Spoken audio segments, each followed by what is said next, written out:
I journeyed to the hospital for my son who suffered a broken bone. As he slumbered, the lead nurse secretly passed a note into my palm. Never return. He is deceiving. Examine the camera at 3 a.m. The contents of that footage left me utterly stunned. Can you imagine receiving a secret note from a stranger that rips your entire life apart? 1 minute, I was a heartbroken father, devastated by my son's accident. The next, a crumpled piece of paper in my hand screamed 6 terrifying words. Don't come back. He is lying. Check the camera. My world shattered. Before I tell you what I saw in those dark pixels, let me take you back. Let me tell you how I ended up in that sterile hospital room, a broken man convinced I was the worst father on earth. My name is Harrison Bennett. I'm 70 years old, and for 45 of those years, I was a structural engineer in Chicago. I built foundations that hold skyscrapers against the brutal winds off Lake Michigan. I really know, how things stand, and I absolutely know how things break. But nothing, not a single blueprint or stress test in my entire career, prepared me for the phone call I got at 2 o'clock in the morning. It was Monica, my daughter-in-law. Her screams were so piercing, so raw, I could barely make out the words. Lucas was dying, she shrieked. He had fallen. And then the dagger. It's all your fault, Harrison. I tore through that expressway at 80 miles an hour, my hands clenched so tight on the steering wheel my knuckles were ghost white. When I burst into Chicago Med's emergency room, the smell hit me first, that chilling, unforgettable mix of antiseptic and old blood. It's a smell that clings to you, haunting your nose for days. I found cubicle 4 and just froze in the doorway. There he was, my son Lucas. 38 years old, a grown man, but in that moment, he looked like a shattered child. His right leg was hoisted up, encased in a thick, white plaster cast. His face? A horrifying canvas of purple bruises. His lip was split, his eyes swollen. I rushed to his side, my voice a strangled whisper. Lucas? Son, I'm here. What happened? He opened his eyes, brimming with tears. He reached out with his good hand, grabbing my jacket. Dad, he sobbed, his voice raw with pain. It was the basement stairs at your house. I told you, Dad. I told you they were loose. I told you to fix them. I stepped on the 3rd tread, and it just snapped. I fell all the way down to the concrete. It felt like a physical blow, a fist plunged deep into my gut. I stood there, holding his hand, but my mind? It was already racing a mile a minute. You see, I'm not just some old man puttering around the garden, waiting for the weeds to claim me. I'm an engineer. Details are my lifeblood. As Lucas lay there sobbing, the pain ripping through him, my own memory was doing a full system diagnostic. That staircase he was talking about? Solid oak. 2 months ago, I'd spent 2 solid weeks, reinforcing it myself. I'd installed steel brackets under every single tread. I'd even tested the load-bearing capacity. I weighed 200 pounds, and I jumped on that step, putting my full weight into it, just to be sure it was secure. There was no physical way that wood could have snapped. It was structurally impossible. But looking at my son, shattered and weeping, all logic just abandoned me. Guilt, my friends, is an unbelievably powerful weapon, and my family, they knew exactly how to aim it. I started to apologize, the words forming on my tongue, but before I could get them out, Monica emerged from the shadows. My daughter-in-law, a beautiful woman, no doubt. But in that harsh, unforgiving hospital light, she looked sharp. Predatory. She didn't look like a wife who just almost lost her husband. She looked like a prosecuting attorney closing a case. No hug. No tears. She just stepped right between me and Lucas and pointed a manicured, accusatory finger at my chest. Are you happy now, Harrison? She hissed. Never. Dad? Always. Harrison. Look at him. He could be paralyzed. He could be dead. We told you that house was falling apart. We told you to hire a contractor. But no, you're too cheap. You sit on that pile of retirement money like a dragon, hoarding every last cent while your only son breaks his bones on your rotting property. Her words, they cut deep. Not just into me, but right through me. They were designed to inflict maximum pain, and oh, they were designed to distract. Because the truth? The truth was, I wasn't hoarding money like some old miser. 5 years ago, I'd bought them their house in the suburbs, a $2 million home that I paid for in cash. No mortgage for them. I paid for their cars. I paid for the exotic vacations they took while I stayed home. I wasn't cheap, I was careful. But in that moment, with the relentless beeping of the heart monitor and Lucas's theatrical groans of pain, I couldn't defend myself. "I'm sorry," I whispered, defeated. "I'll pay for everything. I'll fix it." Monica let out a laugh. A dry, humorless sound that chilled me to the bone. "Fix it? You can't fix a shattered femur with an apology, Harrison. He's going to be out of work for months. He's a top real estate agent. Do you have any idea how much commission he's going to lose? Who's going to pay our bills? Who's going to pay for the rehabilitation? You need to make this right, Harrison, and not with pocket change. We're talking serious compensation." She wasn't talking about healing. Not even for a second. She was talking about money. Just then, Lucas groaned again, even louder this time. Monica leaned over him, her hand smoothing his hair, her voice suddenly switching to a sickeningly sweet tone. "It's okay, baby. Daddy's here. He's going to take care of us. He has to. Or else, we'll have to talk to a lawyer about negligence." The threat hung in the air, heavy and suffocating. My own son suing me. I looked at Lucas, pleading with my eyes for him to defend me, for him to tell his wife to stop this madness. But he just closed his eyes and nodded. "Yeah, Dad," he whispered, his voice barely audible. "You have to make it right.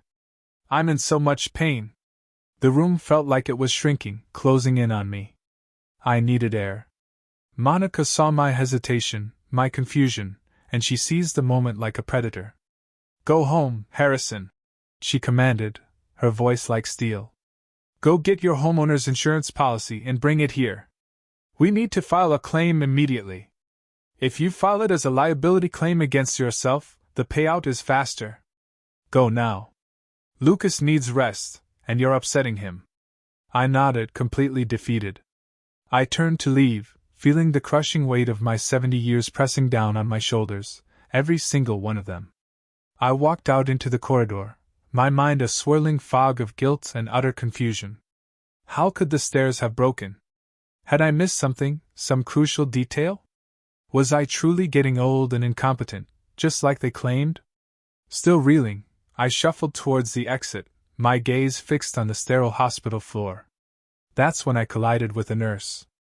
Not a gentle bump, mind you. No, she slammed into me, almost deliberately. I looked up, ready to mumble an apology, and recognized her. It was Sarah, the head nurse. Mid-40s, with eyes that seemed kind, yet strangely familiar, though I couldn't quite place her. She gripped my arm, not just to steady me, but to hold me. There. Her fingers dug into my sleeve. I was utterly confused. She glanced left, then right, a frantic survey of the hallway. Then, in a movement so swift I almost missed it, she slid a folded piece of paper into my hand and closed my fingers around it. I started to open my mouth to ask, "What is happening?" But she squeezed my hand, hard, silencing me. Her eyes were wide, pleading. She leaned in, pretending to check my pulse, and whispered, so low only I could hear, "Do not go back in there. Just read it." Then, as if nothing had happened, she pulled away, straightened her uniform, and strode briskly down the hall. I stood there, stunned, for what felt like an eternity. The hospital pulsed around me, doctors rushing, gurneys rolling, intercom announcements, but I was encased in a bubble of absolute silence. I stumbled out through the automatic doors into the cool, biting Chicago night. I made my way to my truck, parked under a flickering street lamp in the echoing parking garage. Inside the driver's seat, I switched on the dome light. My hands, I noticed, were trembling uncontrollably as I unfolded the crumpled paper. It was a page torn from a medical notepad. The handwriting was rushed, jagged, almost desperate. 6 words. Just 6 words.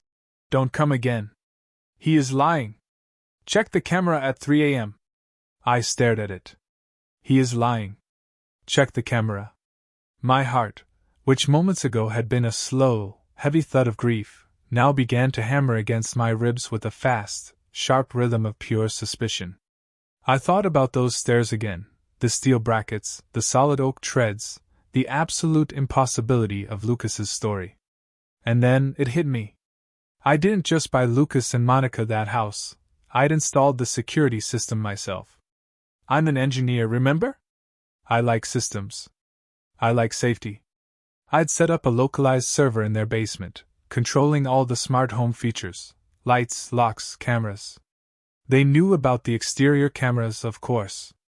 But what they didn't know was that the system had internal logs and motion sensors that recorded everything to a cloud backup, a backup I still had access to. I'd never checked it. I'd respected their privacy. But tonight, staring at that chilling note, privacy felt like a luxury I could no longer afford. I didn't drive home. Not to my house. I drove straight to theirs. I still had the emergency key. I needed to see that server. I needed to know what happened at 3 a.m. As I sped through the dark, deserted streets of Chicago, the crushing sadness in my chest began to harden. It solidified into something colder, something like steel. If my son was lying about breaking his leg, then why was he in a cast at all? And if he didn't fall down my stairs, then where did he fall? My engineer's brain was kicking into overdrive. I pulled up to their house. It was a silent, dark monolith against the stormy night sky. Both Lucas and Monica were, of course, at the hospital. I let myself in with the emergency key. The air inside was stale, heavy with the scent of old wine and something burnt. I walked past the living room, heading directly for the basement office where the server hummed. But as I passed the kitchen table, something made me stop dead in my tracks. A pile of envelopes. Read. Final notices. I picked one up, my heart beginning to pound. It was a foreclosure warning from the bank. But that made no sense. I'd bought this house cash. There was no mortgage. My hands, now visibly shaking, tore open the letter. And there it was. A mortgage. A second mortgage, taken out 3 years ago. And it wasn't some small loan, oh no. It was for $800,000, and it was in default. I dropped the letter like it was burning my fingers. I looked at the next one. Gambling debts. A letter from a casino in Indiana. Another from a credit card company. The total? Absolutely staggering. My son, the successful real estate agent, was broke. He was drowning. And suddenly, Monica's furious demands for immediate insurance money didn't sound like concern for medical bills at all. It sounded like pure, unadulterated desperation. I ran down to the basement, my mind a blur. I powered on the computer monitor, its blue light stark against my face. I typed in my administrator password. I accessed the camera logs. I scrolled back to the previous night. 3 a.m. I found the file. I clicked play. The video that appeared on the screen was high definition. It was the living room of this very house. Lucas was there. And he wasn't injured. Not a scratch. He was pacing, back and forth, clutching a bottle of whiskey. He looked absolutely terrified. Monica was there, too. Sitting on the sofa, calm. Cold. In her hands, she held something heavy. A baseball bat. Wrapped in a thick, white towel. I watched, completely unable to breathe, as Monica stood up. She said something to him. I fumbled to turn up the volume. Her voice, tinny but chillingly clear, filled the quiet basement. Stop crying, Lucas. It's the only way. The old man has a liability policy of $500,000. If you fall at his house, the insurance pays out immediately. We pay off the bookie and we save the house. Now sit down. I watched my son, my own flesh and blood, my boy, sit down on the coffee table. He propped his leg up on the ottoman. He took a long swig of the whiskey. He looked at his wife, then slowly he nodded. He was shaking, yes, but he nodded. Monica didn't hesitate. She didn't flinch. She raised that bat high above her head. I wanted to look away. Oh, how I wanted to close my eyes to unsee it. But I forced myself to watch. I watched her swing that bat with every ounce of her strength. I heard the sickening, unmistakable crunch of bones snapping, even through those tiny computer speakers. I heard my son scream. And then I watched Monica toss the bat aside, pick up her phone, and calmly dial 911. Her voice instantly changed, from a monster to a panicked, distraught wife. I sat there in the dark basement, the video playing on a loop. The image of the bat coming down. The sound of the snap. The sheer, unfathomable betrayal. I didn't cry. I didn't scream. No. Instead, the engineer in me took over. I was looking at a structure that had failed. A foundation that was utterly rotten. And when a building is rotten, you don't patch it up. You condemn it. I reached into my pocket, my fingers surprisingly steady, and pulled out a USB drive. I started copying the files. They wanted an insurance payout. They wanted my help. Well, I was going to give them exactly what they deserved. But first, I had to find out just how deep the route went. This was just the beginning.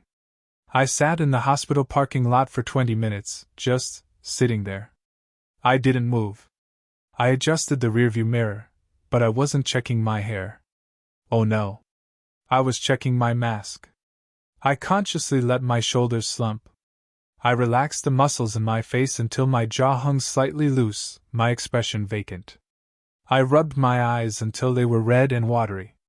I needed to look like a man utterly defeated by guilt. A father completely broken by his own perceived negligence. I needed to become exactly who they thought I was, an old, useless fool. I walked into the hospital entrance, moving slower than usual, dragging my feet just enough to make a subtle scuffing sound on the linoleum. The morning light filtering through the glass atrium felt harsh, exposing. I took the elevator up to their floor, my heart beating a slow, heavy rhythm against my ribs. The burning anger I felt the night before hadn't disappeared, not even for a second. It had just changed state. It had frozen. Solidified into a cold, hard block of ice in the very center of my chest. When I finally pushed open the door to room 402, the scene was perfectly staged. Lucas was propped up in bed, looking pale and tragic, a portrait of suffering. The breakfast tray in front of him remained untouched, of course. Monica sat in the armchair by the window, scrolling intently on her phone. But the moment she saw me, that phone dropped into her lap.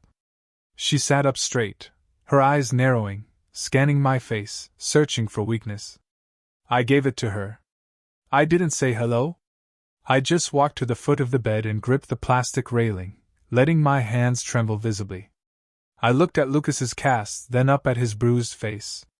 I made my voice crack when I spoke, keeping my eyes down, as if too ashamed to meet theirs. I didn't sleep at all last night, I said, my voice barely above a whisper. I just kept thinking about what you said, Monica. About how I hoarded money. About how I let this happen. Monica stood up, slowly, deliberately. She didn't offer comfort. Not a shred. She circled me, like a shark smelling blood in the water. Her heels clicked sharply on the linoleum floor, each sound a tiny hammer blow to my composure. Well, Harrison, thinking doesn't pay the bills, she said, her voice tight, almost a sneer. The doctor was just in here. He said Lucas might need a second surgery. A complex reconstruction. Do you have any idea what that costs? Do you have any idea what out-of-network anesthesia runs these days? I knew exactly what it cost. I also knew, deep down, that Lucas had top-tier health insurance because I paid the premiums myself every single month. But I didn't mention that. I just nodded, swallowing hard, playing my part. I know, I whispered. I know. That's why I made a decision. I drove out to the lake house this morning. I called a realtor. I'm going to list it. I'm going to sell the cabin on Lake Michigan. It's mortgage-free. It should bring in at least $400,000. I'll give it all to you. I waited. I waited for the relief. For the gratitude. That cabin was my pride and joy, you understand. I'd built the deck with my own hands. It was where Patrice, my late wife, and I had spent our happiest summers. Putting it on the market should have been a monumental sacrifice in their eyes, a grand gesture. But when I finally looked up, I didn't see relief. I saw annoyance. Monica and Lucas exchanged a quick, dark glance, a silent conversation I knew nothing about. She crossed her arms, her patience clearly wearing thin. "Harrison, are you serious?" she snapped, her voice edged with contempt. "Do you have any idea how long it takes to sell a vacation home in this market? Months? Maybe a year. Lucas needs surgery next week. The creditors aren't going to wait for a closing date. We need liquidity now, not promises of money down the road." Lucas let out another theatrical groan, clutching his leg for added effect. "Dad, please," he whined, playing his part. "The stress is making the pain worse. Just listen to Monica. She has a better idea. She knows about finances." Monica reached into her oversized designer purse. I watched her hand disappear inside, and for a split second, that image of the baseball bat flashed through my mind, a chilling premonition. But she pulled out a blue folder. She opened it, revealing a stack of documents, thick and stapled. She slapped them down on the bedside table with a decisive thud. "We don't have time for real estate games, Harrison," she said, smoothing the paper with her manicured palm. "We need to access your investment accounts, your liquid assets, your retirement fund." I felt a chill, cold and sharp, run down my spine. My retirement fund. $2 million. This wasn't just money to me. It was 45 years of waking up at 4 a.m. to drive to construction sites, 45 years of freezing winters on steel beams and sweating summers pouring concrete. It was the bedrock of security I had built for Patrice, and now for myself. They wanted the keys to the vault. Monica picked up a pen, a sleek, expensive-looking thing, and held it out to me. "This is a durable power of attorney," she said, her voice dropping into that reasonable, helpful, almost seductive tone she always used when she wanted something from you. "It just gives Lucas the authority to manage your accounts while you deal with everything. You're getting older, Harrison. We all see it. You're forgetting things. You're letting the house rot. Let Lucas handle the finances. He's a broker, he knows the market.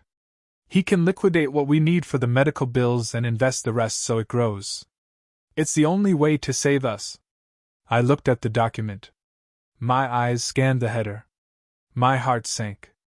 It wasn't just a limited power of attorney for medical bills. Oh no. It was a general durable power of attorney. It would give Lucas total, absolute control. He could empty my bank accounts, sell my stocks, even sell my own house out from under me. And I wouldn't be able to stop him. It was, quite simply, a license to steal everything I had left. I looked at Lucas. He was watching me with hungry, predatory eyes. The pain in his leg seemed utterly forgotten. He wasn't looking at his father.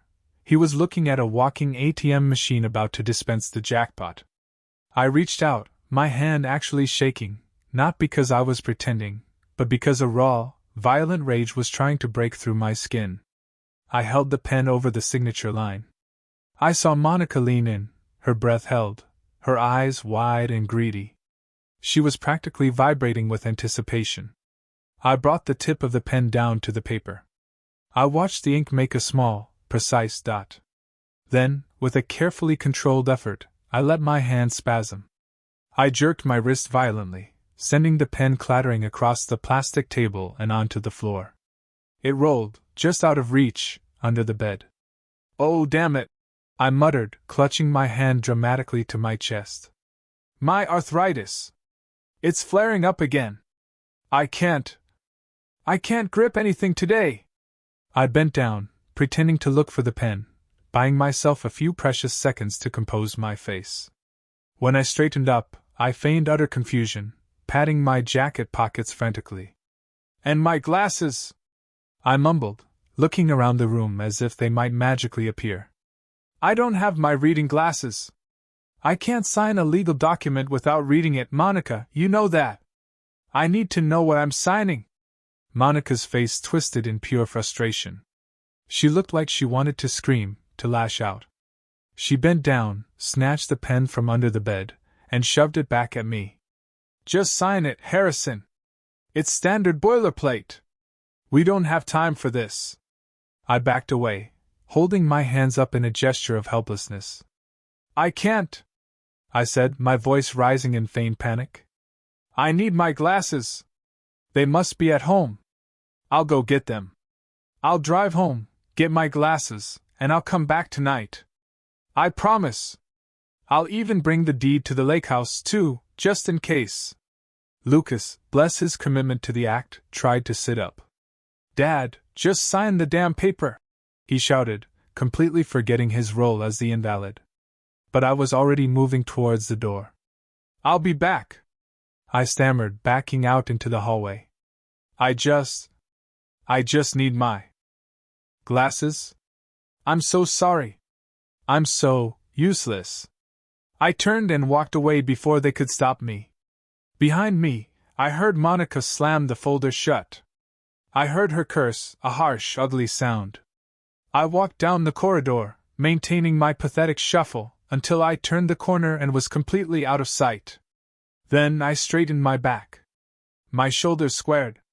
I walked briskly to the elevator, my mind not foggy with guilt anymore, but clear and sharp as a freshly honed blade. They didn't just want insurance money. They wanted everything. They wanted to strip me bare and leave me to die in some forgotten nursing home, while they spent my life's work on gambling debts and luxury cars. I stepped into the elevator and pressed the button for the lobby. As the doors closed, I checked my watch. 10 o'clock in the morning. I had about 8 hours before I had to return. 8 hours to turn the tables. And believe me, I was going to do it. I wasn't going home to get my glasses, not even close. I was going to see the only person in this entire city I could still trust, the man who knew how to demolish one hell of a problem. I drove straight from the hospital to the downtown loop, navigating my truck through the dense mid-morning traffic. My destination was a building I'd helped design 30 years ago, a towering limestone monolith that housed the prestigious law offices of Caldwell and Associates. James Caldwell wasn't just my attorney.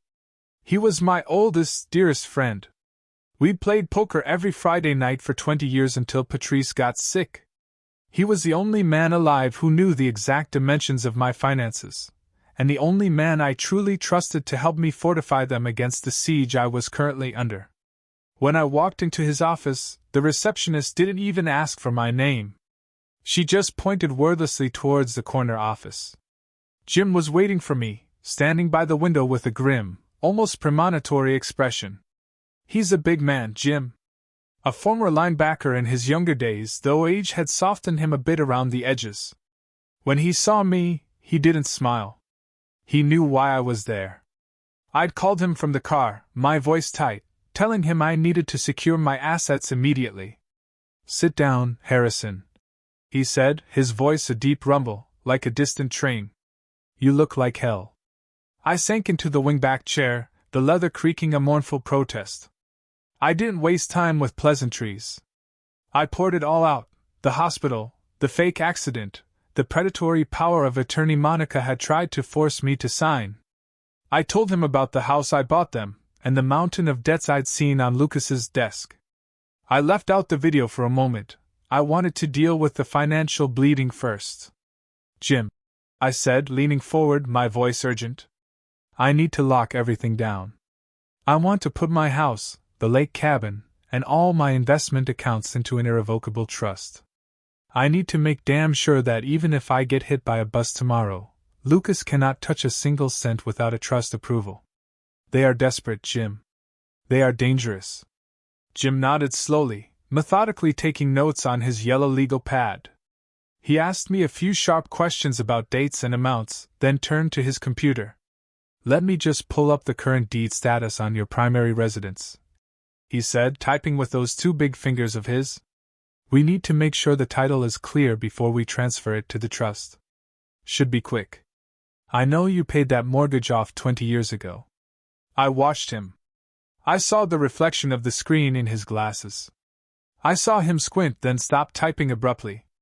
He leaned closer to the screen. He clicked the mouse a few times, harder than necessary. His jaw tightened. The silence in the room stretched out, heavy and suffocating. "Harrison," he said, his voice dropping an octave, now laced with something I couldn't quite place. "When did you take out a second mortgage?" I frowned. "What are you talking about, Jim? I haven't owed a dime on that house since 1998. You know that." It felt like a punch to the gut, but worse. It felt like reality twisting, distorting. Jim turned the monitor around so I could see it. He pointed to a line on the digital document. It was a lien. A secured loan against the property address of my home. The house where I lived. The house where Patrice had died. Recorded 3 years ago. Jim read aloud, his voice flat with disbelief. "Lender is a private equity firm based in Delaware. The principal amount is $800,000. My gaze snapped to the status. The text was a glaring red. Default. Pre-foreclosure proceedings initiated. My vision started to tunnel. I couldn't breathe. $800,000. My house. My sanctuary. The place where I'd raised my sons, the place where I'd built a sunroom for Patrice so she could watch the Cardinals in the winter. It wasn't mine anymore. It belonged to some faceless bank in Delaware. But I didn't sign that," I whispered, the room spinning around me. "I never signed that." Jim clicked on a PDF attachment. It opened a scanned document, the loan agreement. And there, at the bottom of the last page, was my signature. Harrison J. Bennett. The loops on the H were perfect. The slant of the B was precise. It was my signature, all right. But I had never, not once, held that pen. "Lucas," I said, the name tasting like ash in my mouth, bitter and foul. Jim looked at me, his expression a mixture of pity that quickly hardened into professional rage. "He forged it, Harrison," Jim said, his voice low and dangerous. "He must have traced it from an old check, or maybe a birthday card. And he must have had a crooked notary in his pocket to stamp it. This loan, Harrison, is 3 years old. He's been intercepting your mail. That's why you never saw the statements.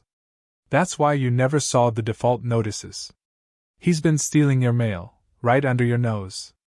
I sank back into the chair, feeling the blood literally drain from my face. It all made horrifying sense now. The times Lucas would drop by unexpectedly, offering to get the mail for me because of my bad knees. The times he insisted on house-sitting when Patrice and I went to the lake. He hadn't been a good son. He'd been covering his tracks. He had stolen my home out from under me while I was sleeping in it. I closed my eyes, a wave of nausea washing over me. I thought about the foundation of that house. I'd poured the concrete myself in 1980. I'd checked the rebar. I'd made sure it would last 100 years. And now? My son had taken a sledgehammer to the very pillars of my life. He had leveraged the roof over my head to fund his disgusting gambling addiction. He had bet my life, and he had lost. "Harrison," Jim said gently, bringing me back to the present. "We can fight this.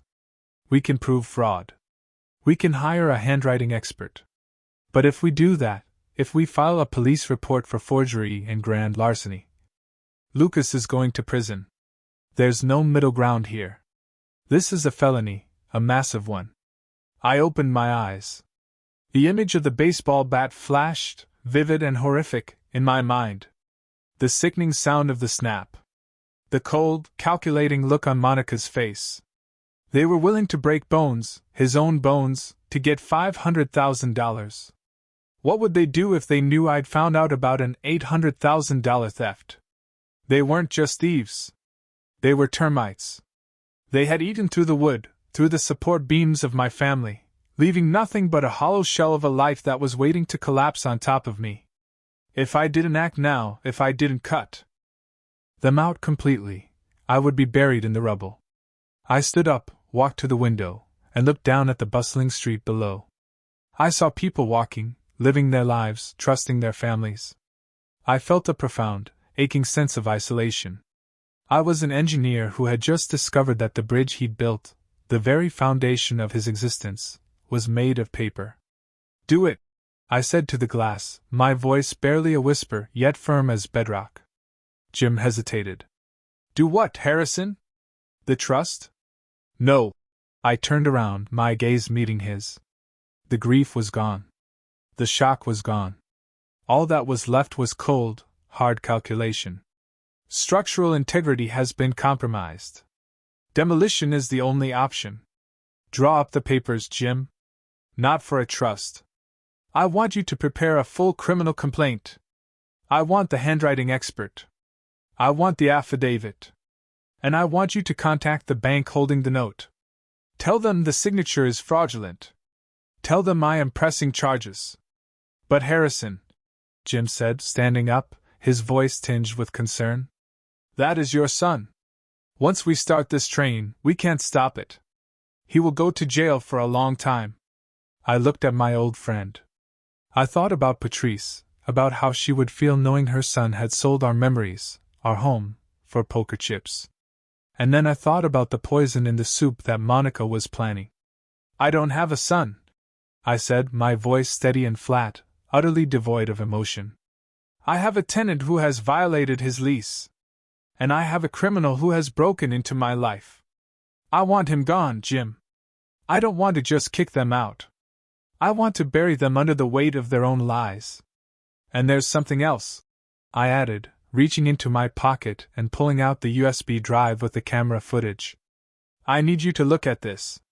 Because the mortgage fraud is just the tip of the iceberg. You're going to need a bigger file for this one, Jim.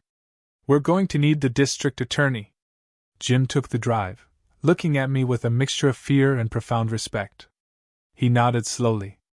"Okay, Harrison," he said, his voice grim. "Let's get to work." I sat back down. We spent the next 3 hours mapping out the complete, utter destruction of Lucas Bennett. I didn't feel sad anymore. I felt efficient. I was fixing a problem. It was a structural repair, the biggest one of my life. And like any major renovation, it was going to be messy. It was going to be loud. And when the dust finally settled, the landscape of my life would be changed forever. But at least, the foundation would be clean. I sat in the back booth of a dimly lit, 24-hour diner, 2 blocks from the hospital, nursing a cup of black coffee that had gone cold 10 minutes ago. The fluorescent lights hummed overhead, a sound that usually grated on my nerves, but tonight, it was the only thing keeping me tethered to reality. I checked my watch. 7:15 in the evening. The shift change at the hospital had just happened. I was waiting for Sarah. When she walked in, she didn't look like the confident head nurse who ran her floor with an iron fist. She looked like a woman who was constantly looking over her shoulder. She wore a heavy coat over her scrubs and a wool hat pulled low, shadowing her face. She scanned the room, spotted me, and practically darted to my booth. She slid into the seat opposite me, her hands still wrapped tightly around her purse. I didn't waste time with pleasantries. I simply pushed a fresh, hot cup of coffee towards her. She took it with a grateful nod, her eyes darting to the window, as if she expected the police, or worse, Monica, to burst through the glass at any moment. "Why?" I asked, my voice low, cutting straight to the chase. "Why did you help me? You could have lost your job. You could have lost your license for interfering. Why take that kind of risk for an old man you don't even know?" Sarah took a slow sip of the coffee, then looked me dead in the eye. A small, sad smile touched her lips. "But I do know you, Mr. Bennett. You just don't know me. You knew my father, Michael Jenkins. He was a foreman on the Millennium Spire project 20 years ago." The name hit me like a physical blow, a sudden jolt from the past. Mike Jenkins. I remembered him. A good man. A hard worker, with a laugh that could fill an entire construction site. I remembered the day the scaffolding collapsed. I remembered the sickening sound of the steel giving way, and the terrifying silence that followed. Mike had survived, yes, but his back was shattered. The construction company, the one I was contracting for, tried to bury him. They claimed it was operator error. Denied his workers' compensation. They tried to starve him out so he would settle for pennies on the dollar. I remember, I said, my voice soft, laced with a familiar sorrow. He was a good man. I'm so sorry for what happened to him. Sarah nodded, tears welling in her eyes. We were going to lose our house, she whispered. My mom was working 3 jobs, and Dad needed surgery that the insurance wouldn't cover because the company was fighting the claim. We were packing boxes. We were ready to move into a shelter. Her voice broke slightly. And then, an envelope showed up in our mailbox. No return address. Just a cashier's check for $45,000. I looked down at my hands, the calluses worn smooth by age, by years of labor. I remembered that check. I remembered walking into the dealership and selling my 1967 Mustang, the car I had lovingly restored piece by piece since I was 25 years old. It was my pride and joy. But when I looked at Mike Jenkins in that wheelchair, a car seemed like such a stupid, insignificant thing to hold on to. It was enough for the surgery, Sarah whispered, her voice thick with emotion. It saved his life. It saved our home. My dad, he suspected it was you. He said you were the only one who visited him in the hospital, the only one who looked him in the eye. He told me that Harrison Bennett was the kind of man who built things to last, including people. Her gaze held mine unwavering. When I saw your name on the chart for room 402, and I saw that woman screaming at you, I knew I had to do something. I'm paying a debt, Mr. Bennett. Just like you did. I reached across the table and squeezed her hand. You don't owe me anything, Sarah. But thank you. You saved me from a terrible mistake. Sarah pulled her hand back, reaching into her oversized purse again. Her expression shifted instantly, from nostalgic gratitude to sheer terror. She looked around the diner again, ensuring no one was close enough to hear our hushed conversation. I didn't just come here to talk about the past, Harrison, she said, her voice dropping to a harsh, desperate whisper. I have to show you something else. Something worse. She pulled out a small digital voice recorder, the kind doctors used for dictating notes. She placed it on the table between us and covered it protectively with her hand. The intercom system in room 402 is old, she explained rapidly, her words tumbling out. Sometimes the button sticks on the patient's side. It leaves an open line to the nurse's station. Usually, we just hear the TV or snoring, nothing important. But this afternoon, about 2 hours after you left, the light on the console flickered on. Monica thought the room was private. She thought no one was listening. I happened to be at the desk. I hit record.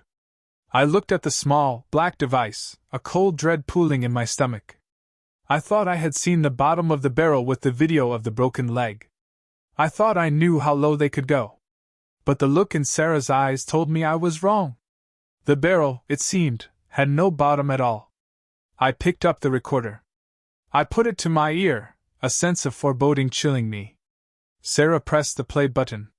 The audio was fuzzy at first, static mingling with the faint background hum of hospital ventilation.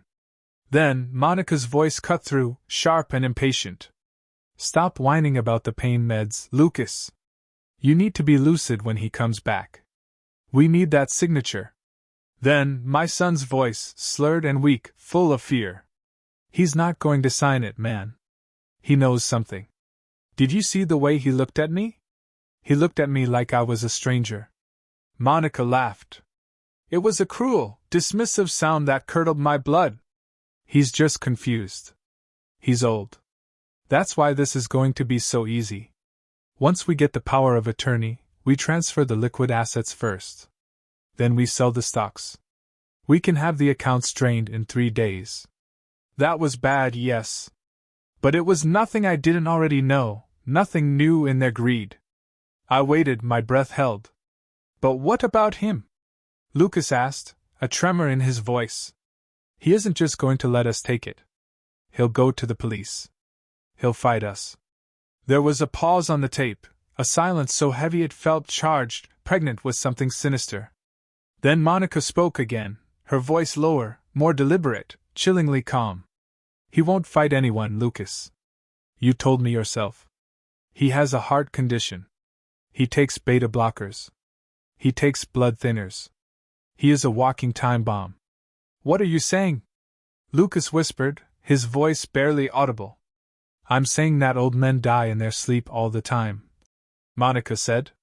Her voice was so casual, so utterly devoid of emotion, she could have been ordering lunch. Especially when they're under stress. Especially when they accidentally take too much medication, or maybe the wrong medication. I felt the blood drain from my face. My hand gripped the recorder so hard the plastic creaked under the pressure. Insulin, Monica continued, her voice gaining a sickening clarity. It's clean. It metabolizes quickly. If an old man with a weak heart has a sudden hypoglycemic event in his sleep, the coroner calls it natural causes. No autopsy. Just a grieving son and a funeral.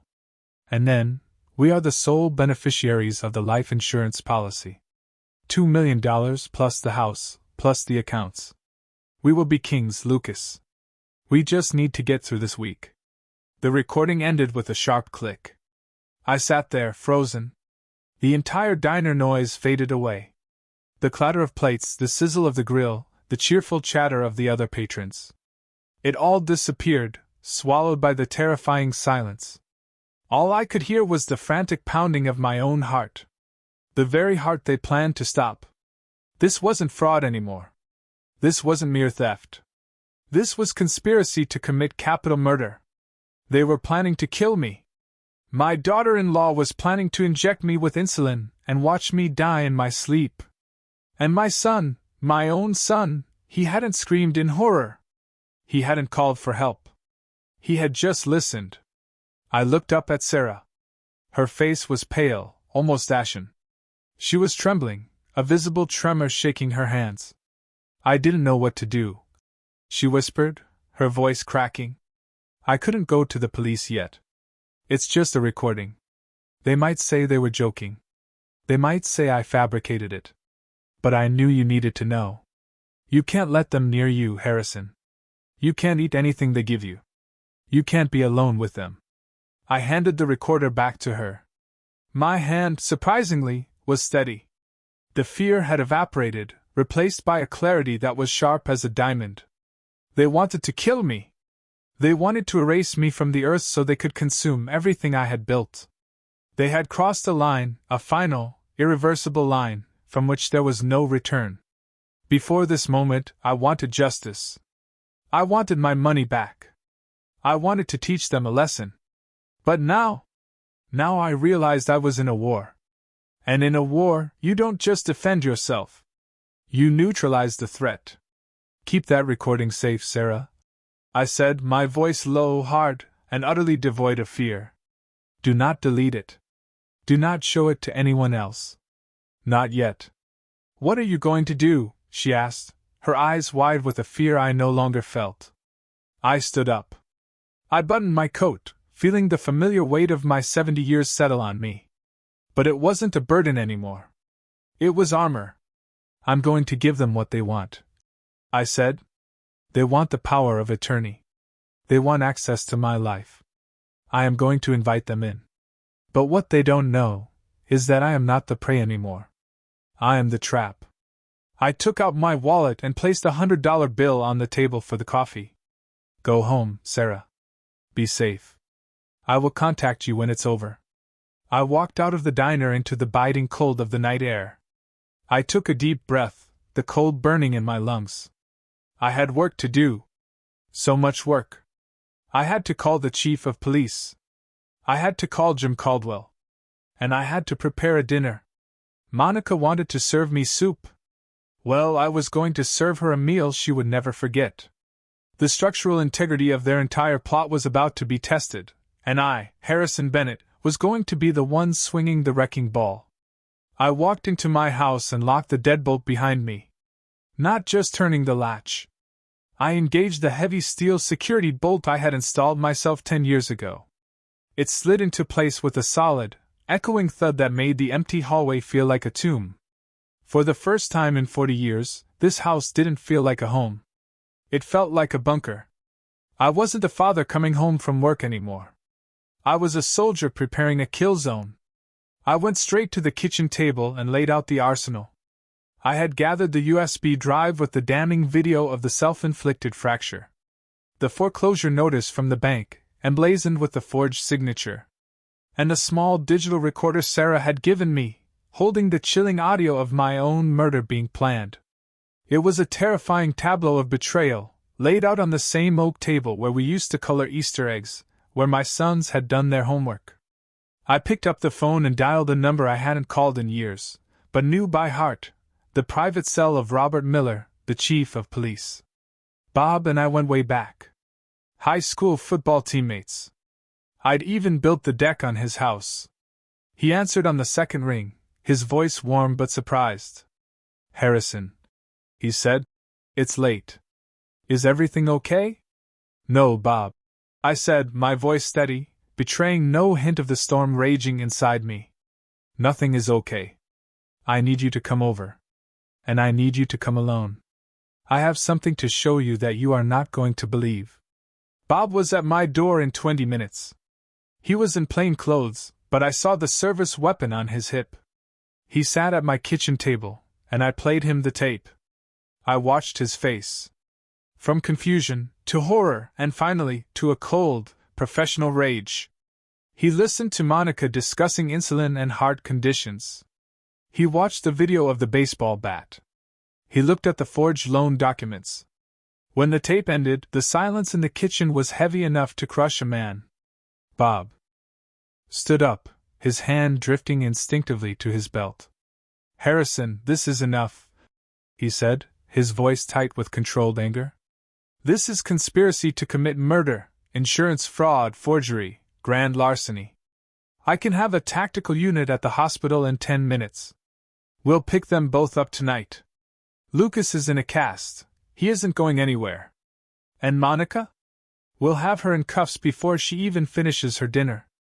I shook my head slowly. "No, Bob. Not yet." Bob looked at me like I was insane. "Harrison, are you listening to me? They are planning to kill you. They're talking about insulin. If they get desperate, they won't wait. We need to stop this now. If you arrest them now," I said, leaning forward, my voice calm, "Monica gets a lawyer. She claims it was just talk. She claims she was blowing off steam.